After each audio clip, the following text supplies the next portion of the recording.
Que faire lorsqu'on ne sait quoi faire? Demeure là où Dieu te veut. Demeure là où Dieu te veut.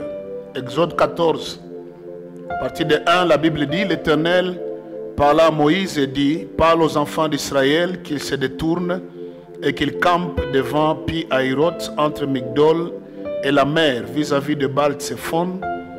C'est en face de ces lieux que vous camperez près de la mer. Pharaon dira des enfants d'Israël, ils sont égarés dans le pays, le désert les enferme, j'endurcirai le cœur de Pharaon et il les poursuivra, mais Pharaon et toute son armée serviront à faire éclater ma gloire et les Égyptiens sauront que je suis l'Éternel. Et les enfants d'Israël firent ainsi. Amen, amen. Et il y a des circonstances géographiques où l'on se retrouve, des environnements où l'on sait absolument quoi faire. Des environnements qui peuvent être ou qui peuvent avoir les traits ci-après. Un environnement qui est un piège, exactement comme devant la mer Rouge actuellement, c'était un environnement piège. Mais Dieu a dit à Israël, camper dans cet environnement qui est un environnement piège. Deuxièmement, il y a d'autres environnements sans avenir, comme Lodébar, où Mephibosheth se trouvait, un environnement où il n'y a rien de bon qui peut être rêvé comme ça physiquement. Il y a aussi des environnements pauvres dans lesquels quelqu'un peut se retrouver.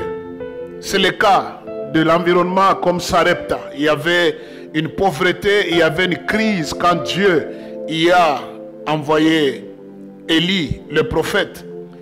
Israël a cheminé avant d'entrer dans la terre promise à Canaan, en plein désert, dans un environnement désertique. Et Dieu, au fur et à mesure, leur disait où ils devaient s'installer, mais dans le même environnement.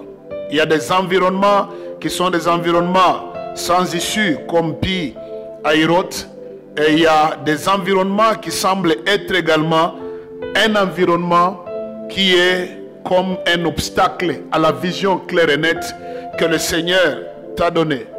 Maintenant, que faire quand on se retrouve dans pareil environnement? Pendant que tu rêves grand, tu rêves brillant, Dieu t'a annoncé des choses très glorieuses, mais tu te retrouves dans un environnement géographique pareil, environnement financier, environnement matériel, environnement ministériel de ce genre. C'est là que notre tendance naturelle est de nous-mêmes de bouger d'un environnement vers un environnement qui est comme un vert pâturage. Mais des fois, si Dieu nous permet de rester dans un environnement pareil, avec pour objectif qu'il a, comme il a dit à Moïse et à Israël, pour que dans le même environnement, Pharaon et toute son armée concourent à faire éclater sa gloire. Écoute mon ami, tant que Dieu ne t'instruit pas de quitter l'environnement où tu es, ne le quitte pas. Parce que ce n'est pas un environnement qui élève la vie. Ce n'est pas un environnement qui bénit la vie.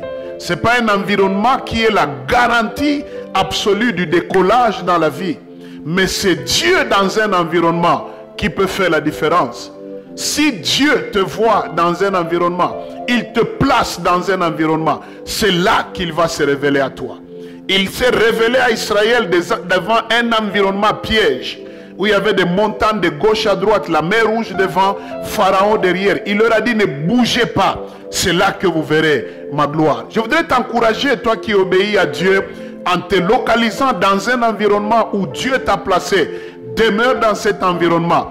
Dieu lui-même te donnera un miracle et une percée dans cet environnement. Il va entrer dans ton environnement et il fera la différence. Tu es béni au nom de Jésus.